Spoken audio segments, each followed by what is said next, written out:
Welcome to Mirrors into Windows, a podcast by Global Teaching Partners, an official Bridge USA designated organization. I'm Amy Corwin. And I'm Dante Johnson.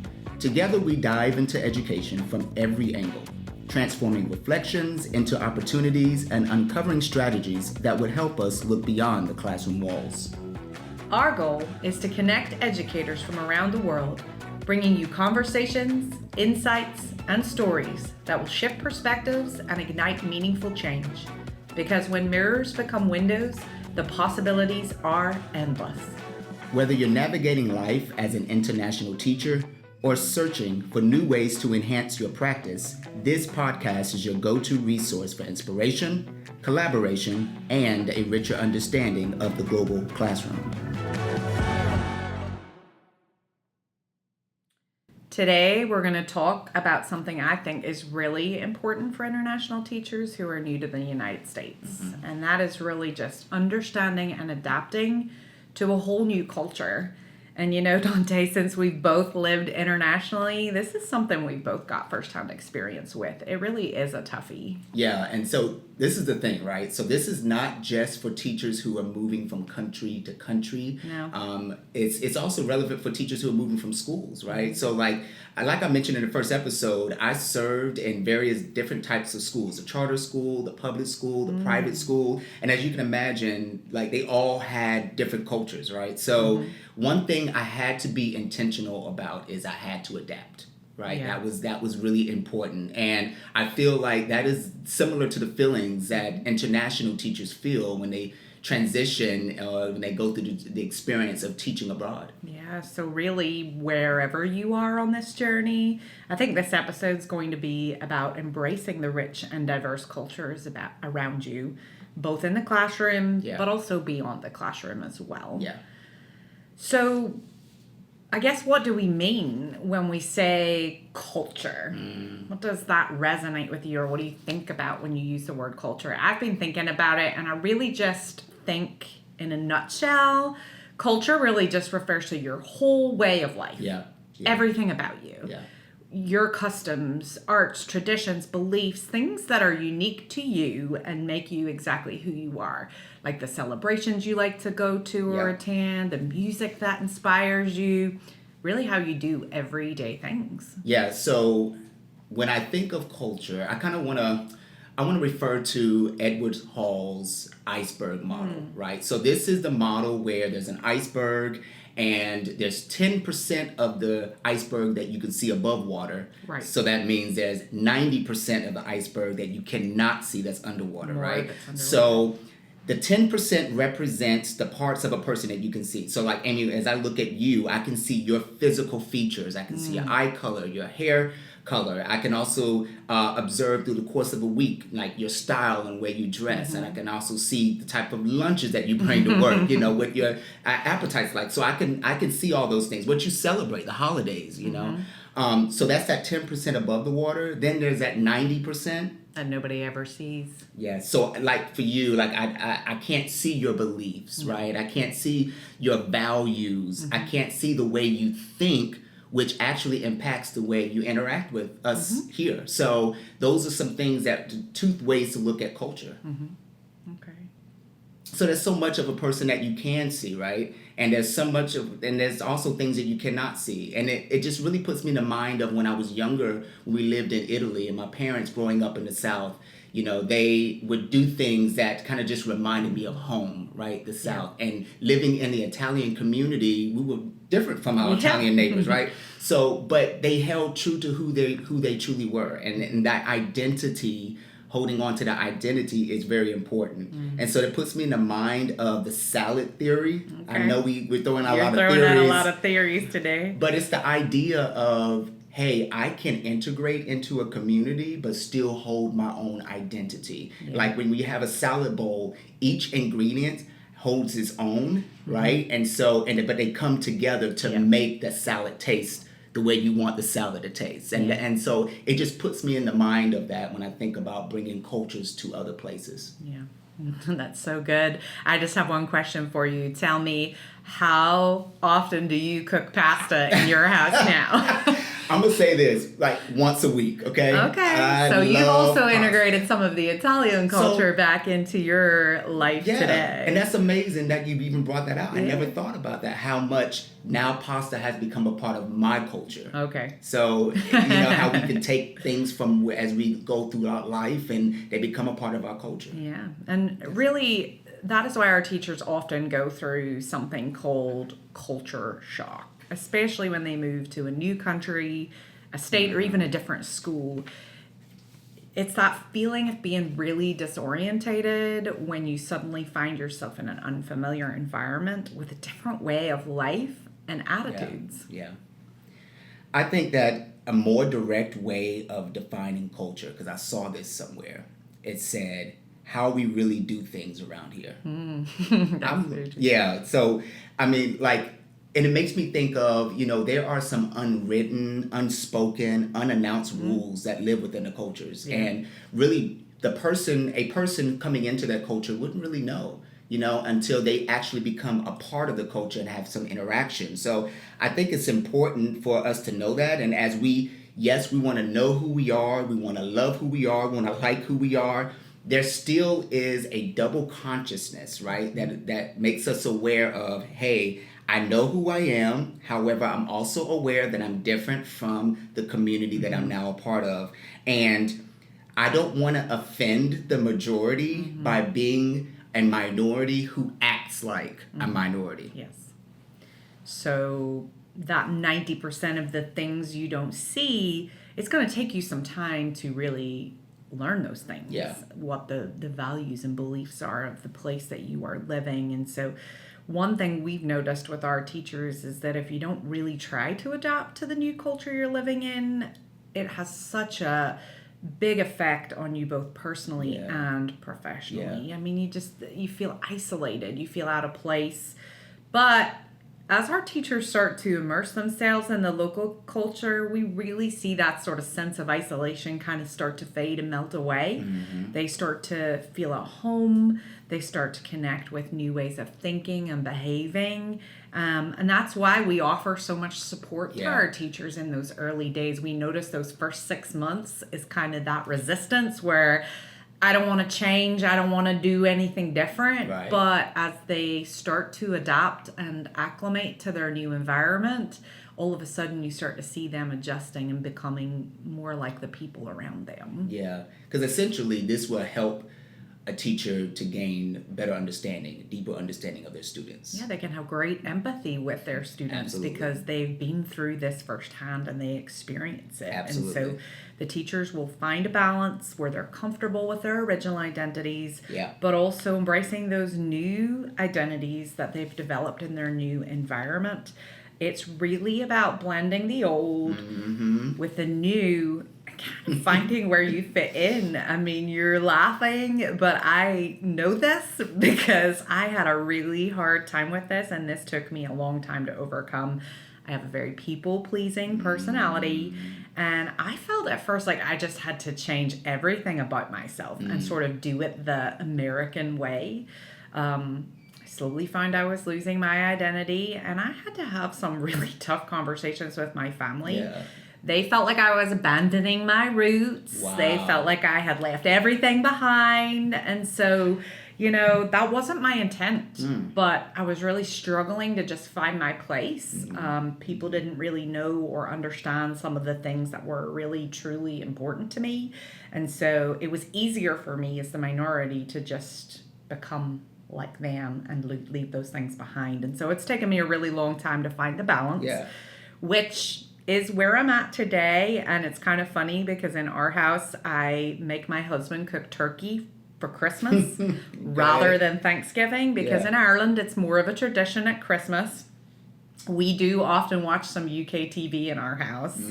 And, silly things. Like, I want my children to call me Mummy with a U because that's how it's spelled in Ireland and definitely in our house. Chips are called crisps. Wow. Okay. Okay. Just silly things. Yeah. That way I can keep little pieces of our home, my culture in our Yeah. day-to-day routines. And so I think this is super important that we just find that way to intertwine both cultures together, Yeah. the old Yeah. and the new. Yeah. I think I love that. And I feel like that is a part of you adapting, which is so important. Like, you still holding your own, you keeping your own, as well as learning from their new community. So, like, when I think about teachers coming into their local community, really learning from their students, right? Really learning from their parents, their colleagues, and you learn through making connections. Like, that's the most important thing when you initially come, is making those healthy connections.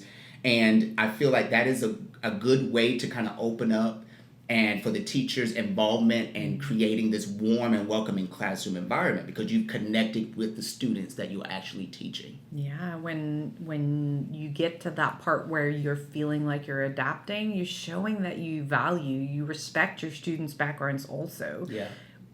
The United States classrooms are just so diverse Absolutely. and full of different cultures. And so by showing that empathy, you are going an awful long way to building trust and getting kids really engaged in your lessons. And so it can totally change how you communicate. It can totally exchange the expectations you have in the classroom, and even how you approach discipline and the learning. Yeah. And so being aware of the cultural differences, I really do think that helps teachers to just navigate any sort of potential misunderstandings.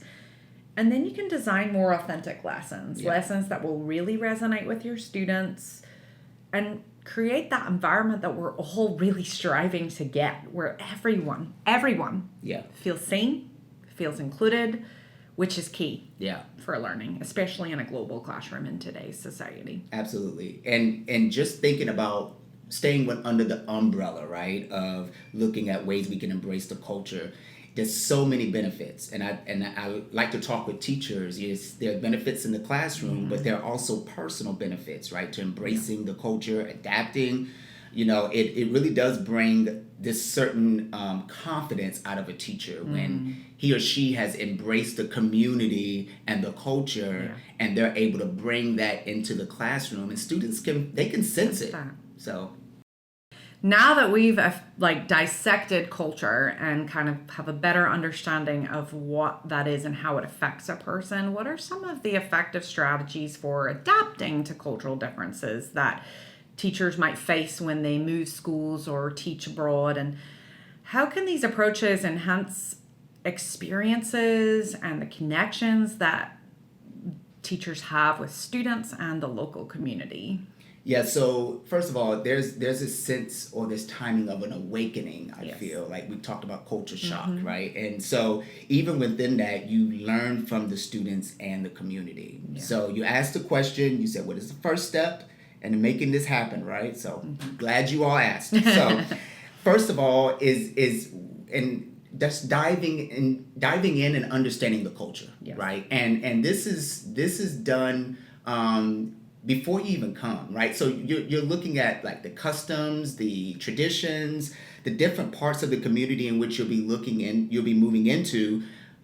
But we understand that you're intentional about making this move, so therefore we're looking to see what are some of the things that they practice within this community. And I feel like that is super important to do ahead of time. But even after you get here, you're opening up to the community and learning more and embracing your new community and the various cultures within your community. Oh, Dante, if you could only see my Google search history from before I came and moved.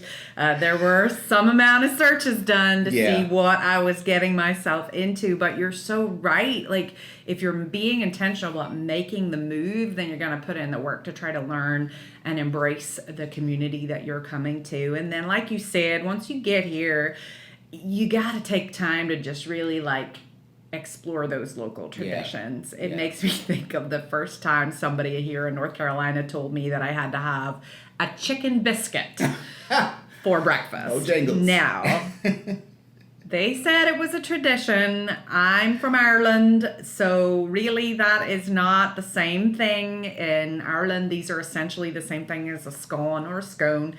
They're usually served with jam, cream, and a cup of tea, and it's definitely not something that would come with chicken or sausage or gravy.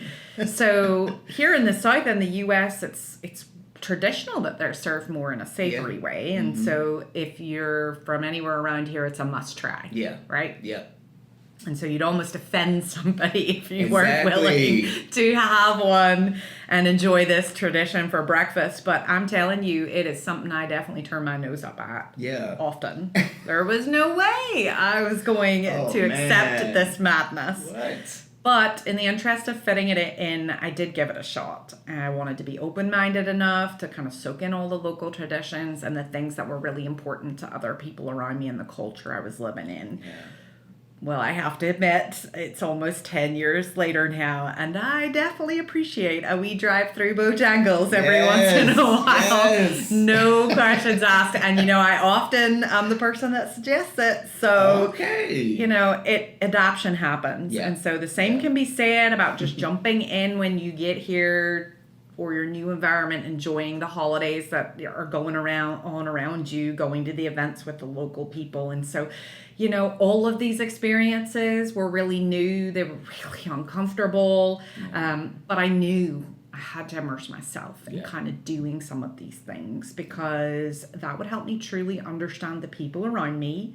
And ultimately, it would help me feel like a little bit more like one of them or just part of it all, which is really important for human connection. One of the secrets is, I think, especially in a school, like when teachers are in schools and you have an international teacher who's working at a new school, I used to tell teachers to observe some of your colleagues, observe them and kind of see how they navigate through things at your school, how they kind of work things out. We want you to be yourself, but I feel like that is a good base point, at least to kind of see okay, what's going on. Everybody loves people watching, right? Exactly. So like we kind of talked about earlier about, connecting with people and your students and colleagues. I used to tell teachers, like, find one teacher that you really connect with and that be your go-to person, right? So like you can go to them with questions and things, and it's reciprocated. So like they have information and they know information, you don't know information, because sometimes that is the case. They can come to you and share information with you. So it's almost kind of like a mentor-mentee kind of thing, but it doesn't necessarily have to be so formal, right? It's just kind of really connecting with the colleagues for questions that you might have. And ultimately, if you do that, you're going to learn some things, right? And so part of this experience means being open to just tweaking your teaching style if you have to. What works in one culture may not necessarily work in another culture, and if you've got that trusted source that's kind of guiding you towards change, be open to that. Be flexible. For example, how students participate in class or how discipline is handled can really vary a lot. So having that kind of open mind to trying out a new method so that you can resonate with your students. Again, I'm sort of speaking here from firsthand experience. One thing about Ireland in general is that diversity is very minimal. I used to predominantly teach just one ethnicity. Everyone kind of had the same core values as I did. And so when I got here, I really struggled with this because, as we've mentioned, the U.S. is not like that. It's a melting pot of diversities, cultures, people from all sorts of backgrounds. And so I just find it really hard to connect with all of the students in my class. And you know what happens? The students sensed that of me. And so they were resisting equally as much as I was. And we just struggled to build relationships with one another back and forward. How I handled discipline at home, in my home country, it just wasn't working here. Class was unraveling. It definitely made the transition much harder. My lessons just weren't as successful, and I felt like I was failing, which is not a good feeling to have. But I had to self-evaluate. I talked to those trusted people that we talked about. I had to take a step back. I had to do my research and just really learn how to connect find out what my kids were interested in and just what things were important to their families and their culture. Yeah. I really couldn't be ignorant here Yeah. and just assume Yeah. that my way was the only way, Mm-hmm. because it wasn't. Yeah. And when I got to that point and I accepted that, then things started to just really change in my classroom. And it really just became a much more comfortable, much more enjoyable experience for all of us, me and my students. Yeah. You put windows and mirrors into TVs there. Not like that. I did. Yeah. So like I had to. Yeah. I love the way you reflected, and then you Yeah. used the windows to kind of open your mind up to new ideas. And let me just tell you, you're not alone. Yeah. Like there are many teachers. Even I struggled, you know, with in the past with things. But you know, relationship is key. You said it. Like relationship is key. Relationship is key. I can say it. Transformational, Yeah. actually. Like we can't say it enough. And we talked about, you know, connecting with colleagues, but another thing is also allowing your students, right, to teach you, for you to learn from your students. It just puts me in the mind of, you know, one year where we had students that were having issues, and we wanted to kind of get down to the bottom of it. And so we had something called restorative circles, which is where we have the students in a circle and we discuss an issue, and we have students to kind of have conversations around the issue. And I went into it thinking that I was going to get one result, like what's the problem, what's the issue, how can I fix it? But it really was an aha moment for me, being that I really got to see what the students needed, right? So the students are coming from their communities into the school.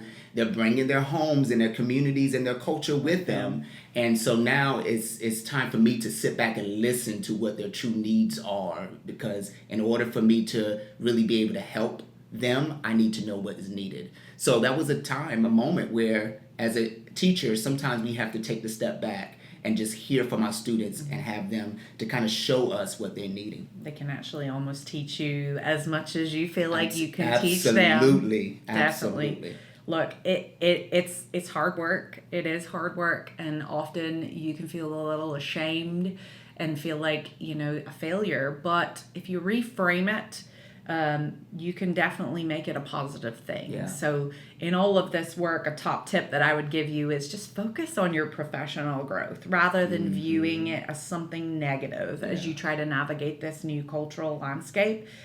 We've said it, we'll say it again, being flexible, adaptable is really crucial, especially if you're in an unfamiliar environment. But if you approach this with a learner's mindset, you will be open to new techniques and teaching styles that might be very different than you're used to, but that can be a good thing too. Right. I know that I spent endless nights kind of reading books and taking online courses and talking with coworkers and dissecting lesson plans and pacing guides, but you know what? I was really prepared to put the work in to kind of get up to speed.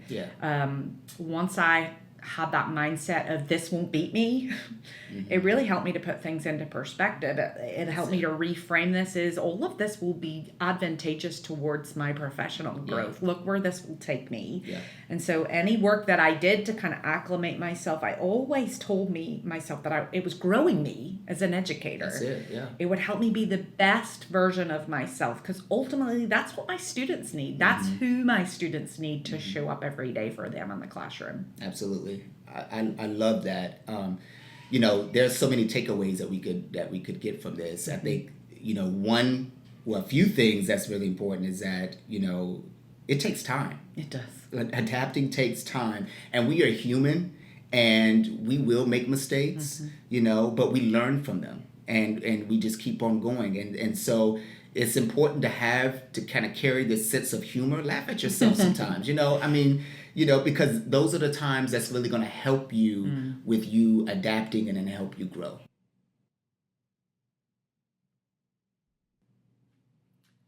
So let's talk a little bit about culturally responsive teaching, because I think this really plays into a lot of what we're talking about. So understood.org defines it as a research-based approach that makes meaningful connections between what students learn in school and their cultures, languages, and life experiences.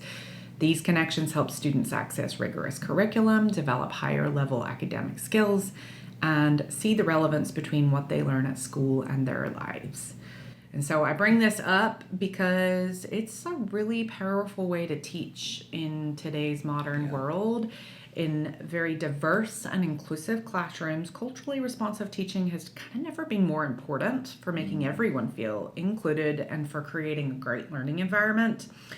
And this is something that we believe here at Global is easier for our international teachers to implement because they already have all of the empathy to kind of connect with their students about life experiences while also sharing theirs. Yeah, I think one way that I kind of see this kind of easily done is in literature and having books in your classroom, right? Yeah. So, like the question I would always ask, like, what books are you exposing to your students? And it's cool because they actually use the same mirrors and windows kind of concept. You know, they use mirrors to say, okay, young readers are able to see their lives reflected in the books. And then with windows, if they're reading a book that's different from their culture, they're able to see something different from their own. New perspective. Yeah, but they add another one. They added sliding glass doors, which I think is neat. And we need to change the name of our podcast. Right. But it says because readers, like when they are able to become a part of the story, they're able to have the empathy with the characters. And so I feel like this is an important thing to have in your classroom. And when I think back to teaching elementary school, as you can attest, Amy, like reading was an everyday thing. Of course. Just as important as lunch and recess is, we would read books. But then fast forwarding to when I was a middle school administrator, we had a restorative circle that we were forming, and we were having a discussion, but I wanted to kind of start it off with reading a book. And I thought that the middle schoolers that were so tall, towering over me, were just going to be, disengaged. Like they just were not going to want to be a part of it. And it was amazing how much they were just engrossed, right? And they were just so in tune to what I was reading. So even older children, right? Older students, they appreciate good literature that they can connect with.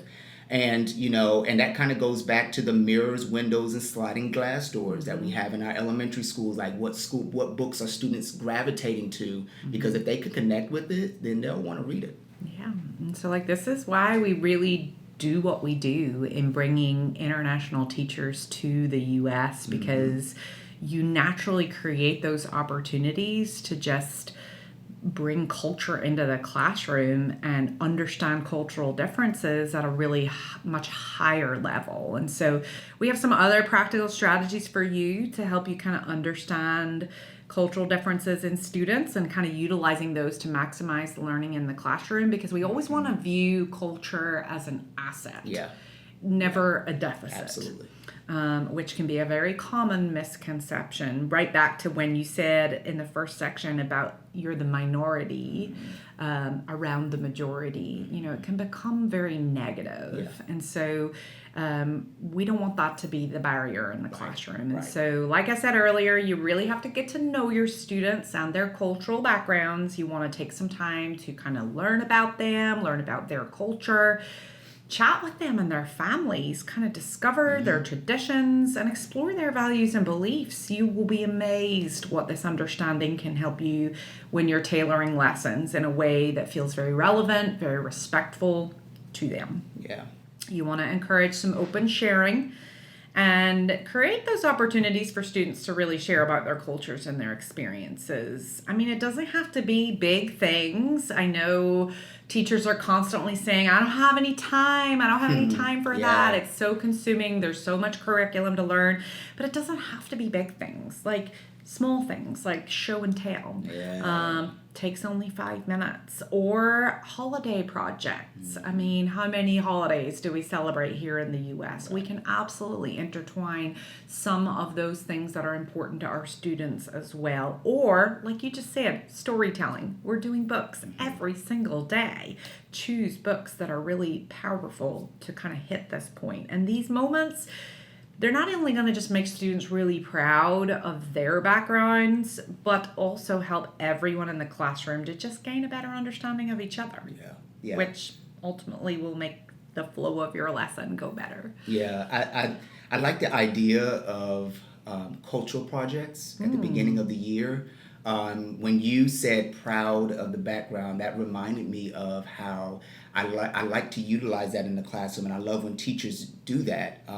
When they have students kind of showcase their culture, it was kind of like a way to assess the home life, like the culture within the home. And then it was kind of like an indirect way of creating this class culture for each student to be proud of their background, and for students not only to just be proud of their background, but also hear other backgrounds that are different from theirs.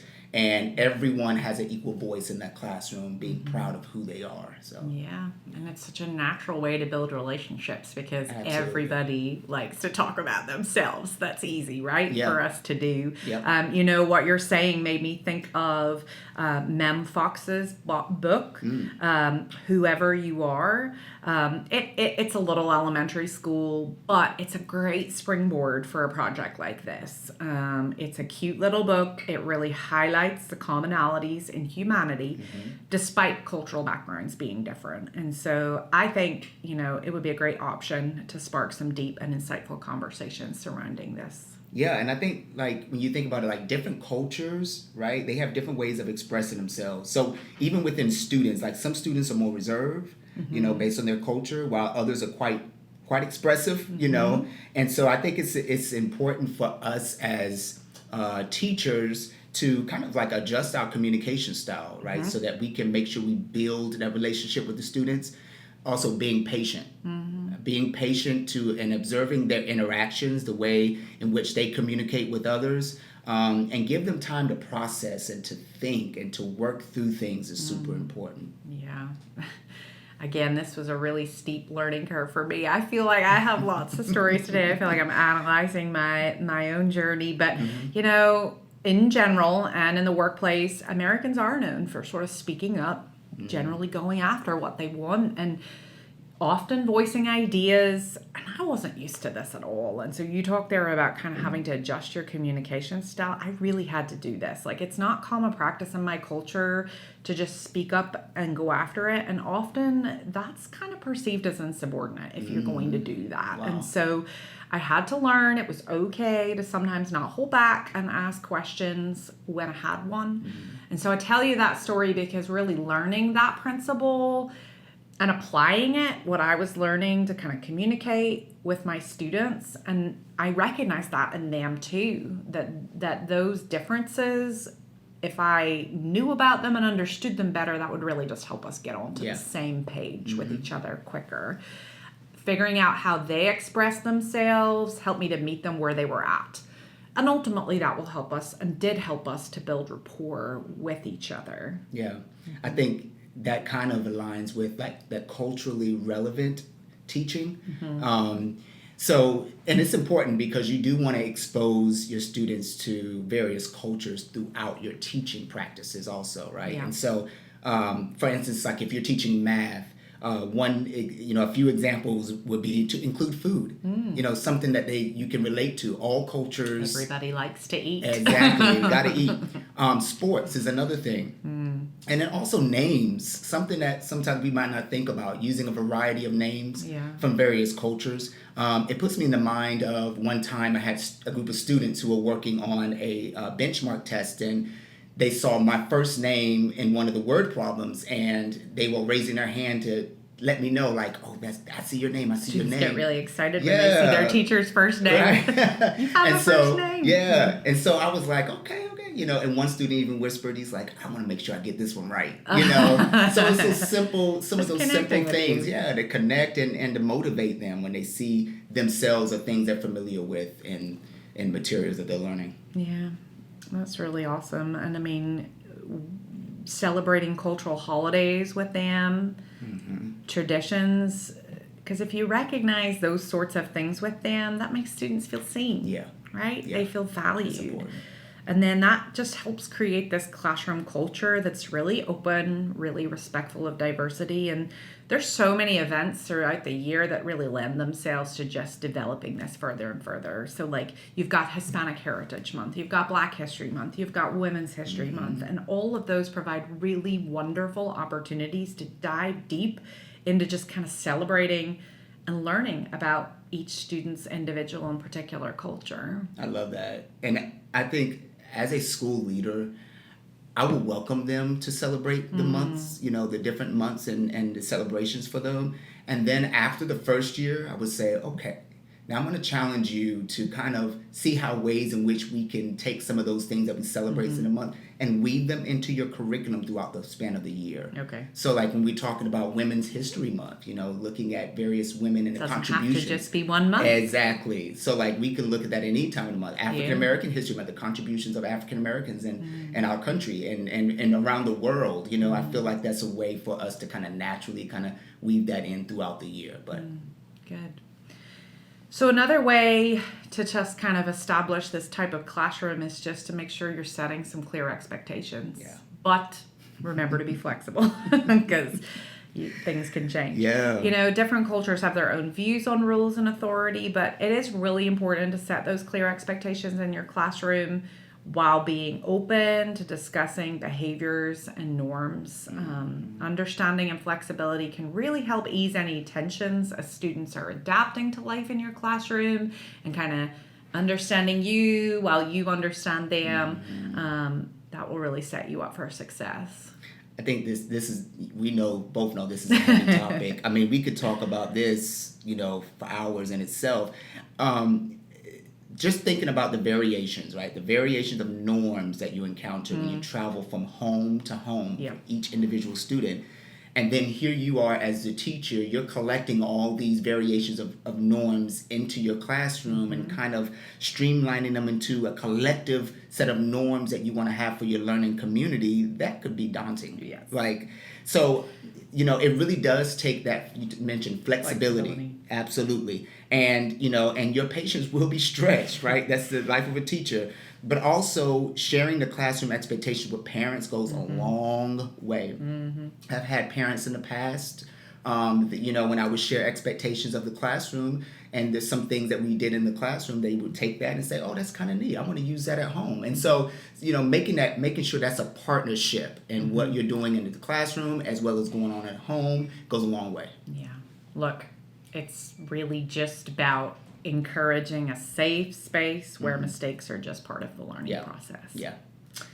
Let your students know that it's okay to ask questions about cultural norms or language. As Dante just mentioned, get those families involved.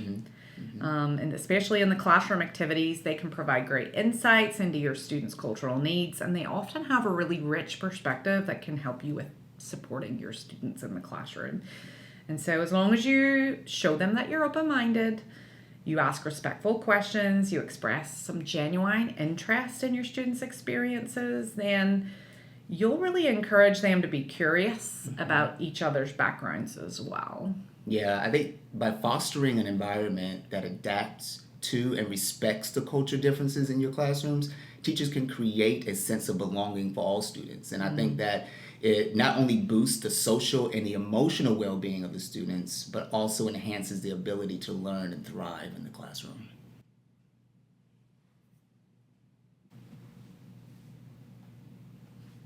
We've spent a good amount of time today exploring culture, cultural differences, and really how those relate to feeling comfortable in your classroom or how you can implement some of those things into your classroom in a positive way. But really a significant part of the comfort when you're sort of coming to a new culture comes from you feeling comfortable in your home and in your personal life. And so one of the quickest ways to adapt is getting involved. I mean, you can kind of sugarcoat it any way you want, but you're not going to really truly feel like you belong in a new culture until you get out there and get after it with your local community. And so what better way to do this than participating in local events and activities which really can aid to your cultural adoption? Yeah, and I understand a lot of teachers, they might feel a little bit nervous about jumping out there and getting involved in the local community. I mean, you don't make friends as easily as you do when you're a child. Absolutely. It's tricky. I mean, because honestly, we don't as adults, we don't want to make mistakes, right? And we don't want to accidentally offend someone. So, we kind of talked about that earlier, but in actuality, those who are part of the community, they love seeing people who come, who are part of their community and who are interested in getting to know and learn more about the culture. When I think about the international teachers joining here and the community opening up to them. And like you said earlier, Amy, like holidays are around the corner, right? So it's a great opportunity, I feel like, for teachers to go and dive into the local fun of events that's happening in the area. Yeah. So, what are some practical ways to get involved this holiday season? We want to give you some tips, maybe, if you will. There are going to be lots of festivals, parades, maybe other public celebrations for the big holidays. You can go to these events. They are a wonderful opportunity to people watch. You can soak up the local vibe. You can witness some of the traditions up close. You can get as involved as you would like to because you can meet people in a very relaxed and welcome setting. Yeah. If you're brave, a lot of these holiday events are on the lookout for volunteers as well. People that can help with organizing or setting up or just even hosting the activities. Volunteering gets you a little bit more involved where you can get that sort of hands-on experience with the local culture. But because you will be a little bit more involved, you'll be able to make connections with other community members too. Yeah, and like some people might be a little confused or might not know where to even begin. And you can sometimes on my social media feed, I see opportunities where different towns and cities are offering workshops, and right now, since we're around the holidays, holiday crafts, cooking and baking. Oh, you're making me hungry. Yeah. So, and like we said earlier, we all connect with food, right? So that's a way for you to kind of learn different recipes tied into the local celebrations. And plus, like you said, it's a good way to meet people. On Saturday mornings, I like to go to the markets. It's one of my favorite things to do, small holiday markets. Yes, I love it. And probably from where a lot of teachers are coming from, their markets. Might be familiar. Exactly. So, that's something to do during the holiday season when you can see small vendors and they're showcasing holiday goods and decorations. It's just a good way to go out and discover the culture symbols and foods and items and the things that are special to your new community. Maybe if this is something that interests you, you could go to a cultural or religious service for certain holidays. It can be a really meaningful and impactful way to connect with people too. You can gain insights into deeper cultural or spiritual aspects of certain celebrations that happen throughout the year. If you're feeling a little more adventurous, you could host a holiday gathering with your new friends that you've made, maybe your coworkers, maybe some local friends you've made. Yeah. And you know what? Our local people just love to sample international food. Yes, we do. And so if you want to cook some of your home goodies, why not invite your neighbors around or your colleagues or your fellow teachers over for a holiday themed gathering? It's a great chance to kind of exchange traditions, right? Yeah. Share what the holidays look like back in your home country, or just keep that cultural exchange going where you kind of cook for them some of your yummy foods and let them share those experiences that they maybe never had before. Yeah. And I've even seen that some in school events where they showcase foods and share foods, and then also in schools, you'll definitely have assemblies. You'll have different events going on where students are able to express themselves. I remember one school having holidays around the world. So it included, students and teachers and families that are from around the world to kind of talk about the ways in which they celebrate the holidays and sharing different customs and various things. So that was pretty cool. You can bring the local holidays into your classroom. Like how are you going to express the holidays in the classroom with the group of students that you have? Your students come with stories, they come with experiences and traditions. So like, what does that look like in your classroom to make sure that everyone feels included within the holiday season? It really doesn't matter what you decide to participate in. Just remember that when you do show some sincere interest and respect, it's an opportunity for you to ask questions, get involved, and just approach everything with kind of curiosity and humility. By joining in these activities, I promise you'll feel a little bit more part of the community instead of feeling like an outsider. So here's a challenge for all of our listeners. Ooh, I like a challenge. Yeah, here we go.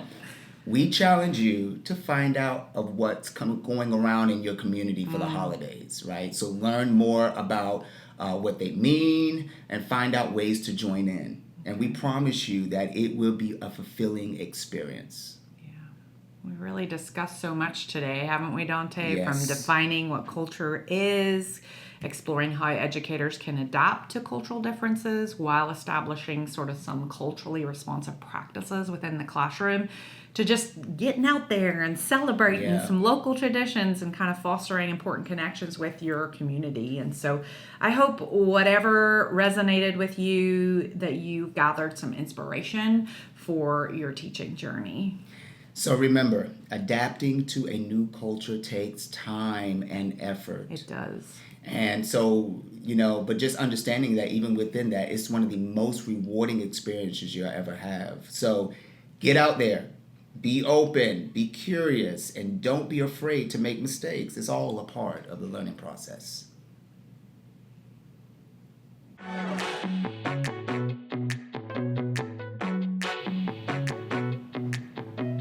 All right, it's that time of this segment of the podcast where we take a moment to ask candid questions to our educators. This is where we get up close and personal with our amazing international teachers, asking them fun, lighthearted, heartwarming questions to give us a glimpse of their unique cultural backgrounds and teaching journeys. So what's the question for today, Amy? We've been looking at culture today. And I thought it would be funny if we asked our teachers what are some of the funniest cultural misunderstandings or lost in translation moments you've experienced so far.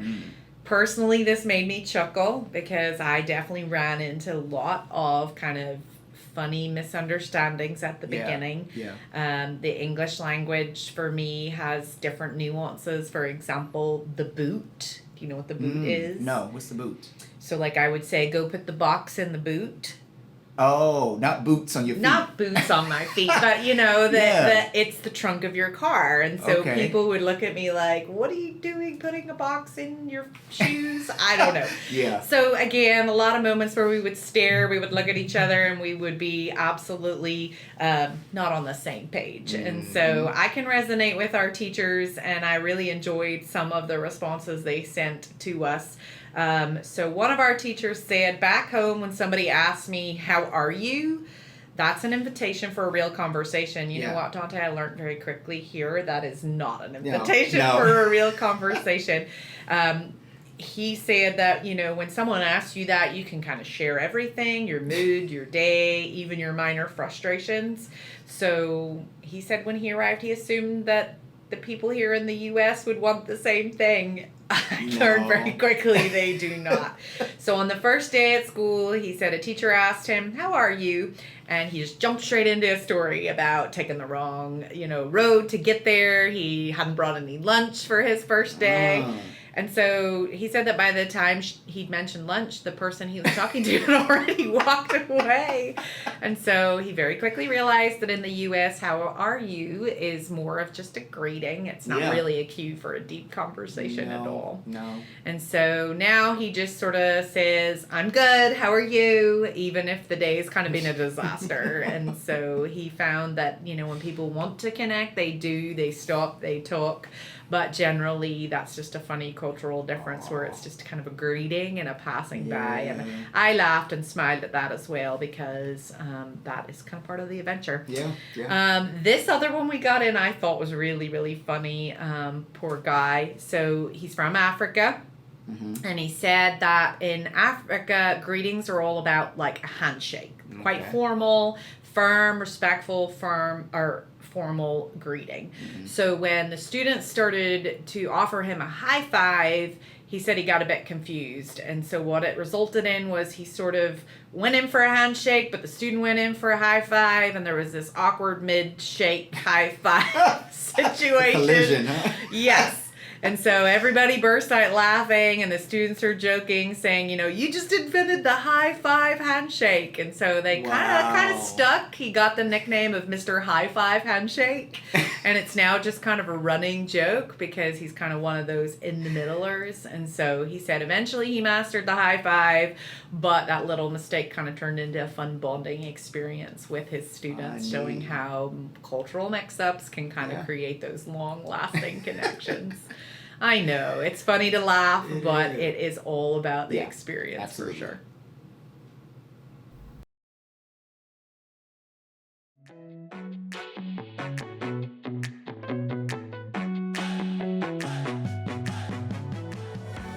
Thanks for listening to Mirrors into Windows. If you enjoyed this episode, please subscribe, rate, and review our podcast. It helps us reach more educators just like you. And don't forget to follow us on Facebook and Instagram and any other social media platforms, or visit our website at globalteachingpartners.com. Until next time, I'm Dante Johnson. And I'm Amy Corwin.